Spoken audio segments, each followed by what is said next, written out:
Hello, my babes. While my mask is drying, let me share with you the biggest manipulation tactic that I see being used in communication time and time again. I see it all over my For You page. I see it in everyday life. I see it time and time again. It is the biggest manipulation tactic. It's called Davo. I don't know if you've ever heard of it, a thing called Davo. Before I go on, the mask I'm using is the Goji Berry Clay Mask. It's goji berry fruit and chicory leaf extract. It's this one. In case you're interested and you want to go buy it for yourself. So while it's drying, it is drying because it's starting to crack already. But while it's busy cooking, let me tell you about Davo. I don't know if you've ever heard about Davo. If you didn't, allow me to enlighten you. Davo is defend, accuse, reverse, victim, and offender. That's Davo. And I see it. I almost see it almost everywhere. When you bring something to somebody about something that they did to you,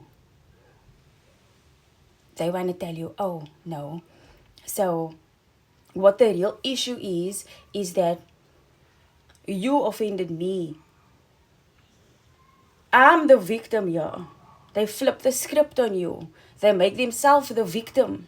You offended me. You the offender.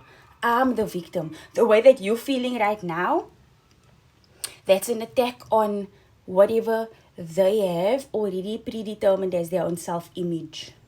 So when you tell them, this is the impact that it had on me. When you did this is the impact that it had on me. That is in conflict with their self-image. So what they need to do is they need to justify their actions.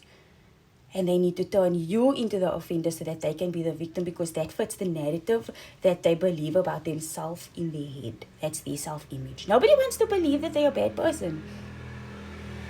That's the fact. That is what it is. Nobody wants to believe that they're a bad person or did bad things to anybody else. That's the truth.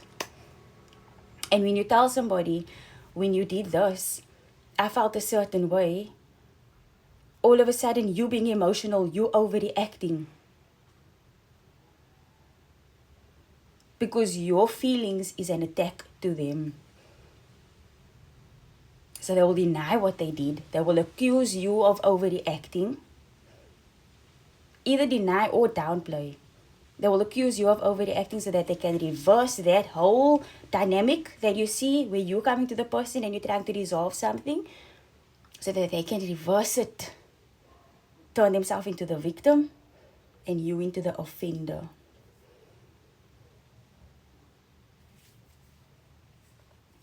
How do you combat this? How do you go about dealing with this kind of a dynamic if you ever encounter it? If somebody says to you, you're overreacting, or did I think yeah, I did. That's okay. If somebody tells you, yeah, you always overreact to whatever, before I tell you how to go about dealing with it, let's have a look at why do they say these things. The reason why it's framed in that way. You always overreact. You always try to make everything negative. You try to make it the most negative thing. You try to interpret it as the worst thing. I'm the most toxic person. Victim mode. They activate victim mode. But why do they do that? Is so that whatever you say to them, unless it's complete surrender to the narrative that they're trying to push, they're trying to make you back down. They're trying to make you back down. So that the cost to them is zero. Unless the cost to them is zero, they're not willing to engage in a positive, constructive discourse to what is the issue. Because that would take true reflection to look inside and say, there's some work that I need to do on myself. I'm not coming across the best way. And that isn't something that they're willing to do. They're not willing to do that because it's inconsistent. It creates cognitive dissonance between their self-image and what is actually happening in real life. And that mismatch, that incoherence that is being presented to them is not something that they can handle. They don't have the capacity to understand that I see myself a certain way, and in order for me to actually behave the way that I see myself, there's work that needs to be done. They're not there yet. That's why.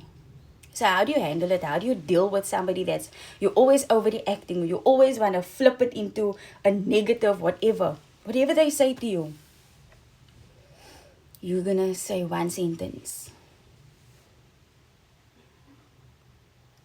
What about what I just said? Which part about what I just said triggered you to say this to me?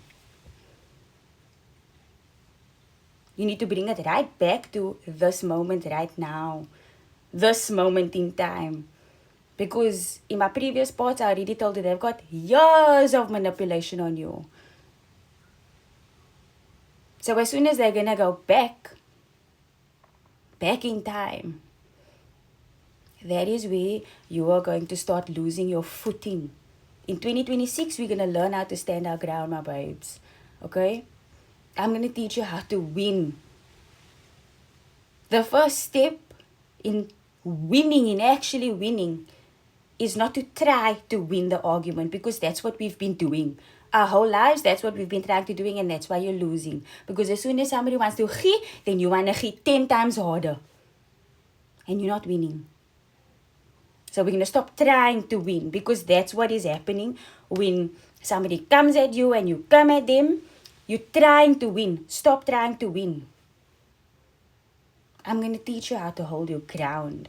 Because naturally, when you hold your ground and that other person isn't able to make you lose your footing or to concede, that is when you are going to win. I'll teach you how to win. Okay, my babes. So the next time somebody tries to frame the situation as, I'm so exhausted, it's always the same thing over and over, you ask them, which part about what I just said triggered you to say that to me? What made you, what did I just do right now? What did I just say to make you say that to me? Okay, my babes. Okay, I'm gonna go make a cup of coffee with my new bear honey, and I will see you in the next one. That's all from me for now. Oh, I forgot our sign off. Use your copinosity and not your holotology. Okay, that's all from me for now. Okay, bye babes.